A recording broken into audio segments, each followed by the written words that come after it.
I'd like to repeat that we thank you for coming. We're absolutely in awe at this outpouring of affection. Let me hurry on to say that I'm here to speak of Heather's childhood, for I knew her quite well. She lived in our home for some years. In her younger years, I've rocked her to sleep many times, and sometimes we went to sleep together in the chair. I sang to her.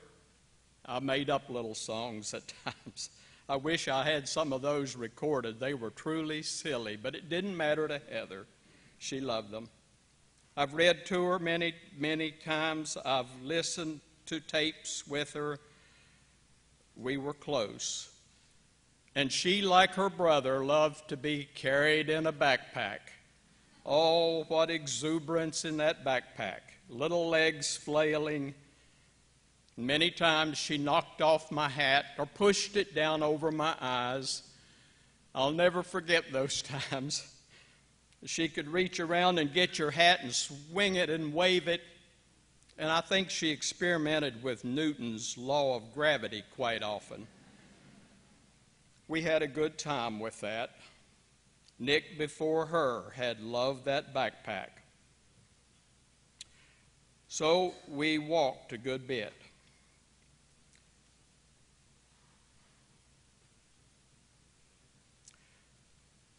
She showed her passion at an early age. You didn't know her as a child, most of you. You only knew her as an adult and saw the passion in her. But at an early age, she could call out something that didn't seem right to her. As I taught in nursery school one time, my wife was asked to go pick up Heather that evening because Susan had to work late. And when she showed up, the attendant, the one taking care of her, said, "Heather, your grandma's here." Heather stamped her foot, got indignant, and that little tot went tottering across the floor. She said, "She's not a grandma. Grandmas walk like this. She's Nana." And Nana she was, too.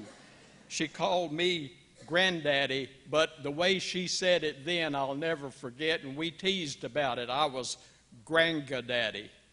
Sometimes I signed cards to her that way down through the years just for a laugh. In earlier years, she wanted fairness. She wanted justice. She wanted everybody to get equal respect. And with an older brother, that got tough because older brothers are going to get more privileges, you see. And she watched that like a hawk, and she'd call you out, "Why can't I do that? Why can't I have that privilege? Why does he get to do it?" And we had a lot of fiery discussions.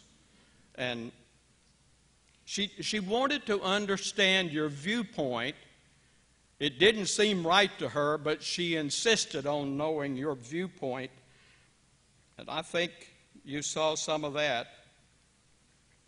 So we talked and we discussed and we had many questions and answers, but sometimes I couldn't come up with answers. She was pretty sharp.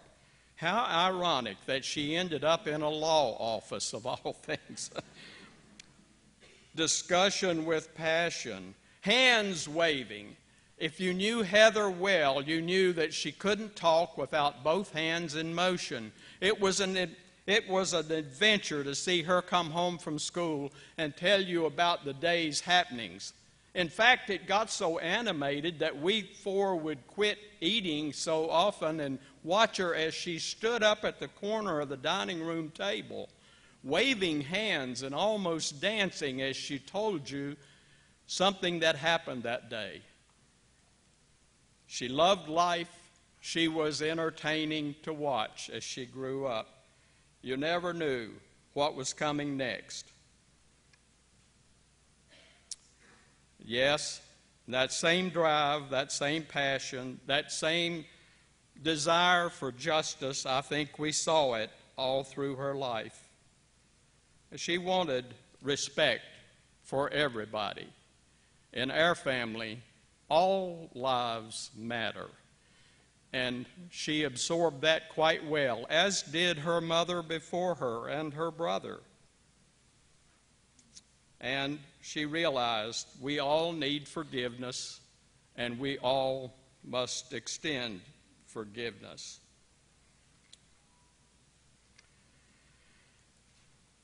As we think about her today, we're very proud of her. I'm proud of our whole family.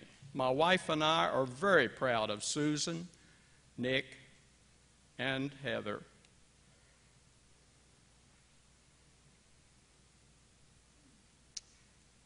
As I think about this, I think of Trevi's song, and Fiddler on the Roof.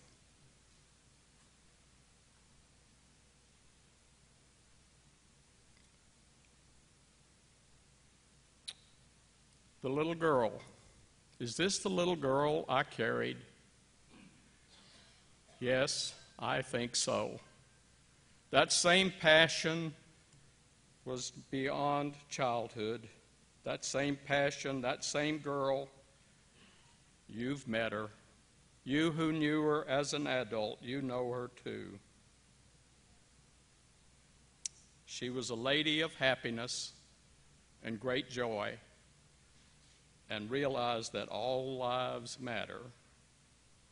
Let me again say how much we appreciate what this whole community has done for us. You are truly honoring Heather and our family. My wife and I deeply appreciate that. Bless you.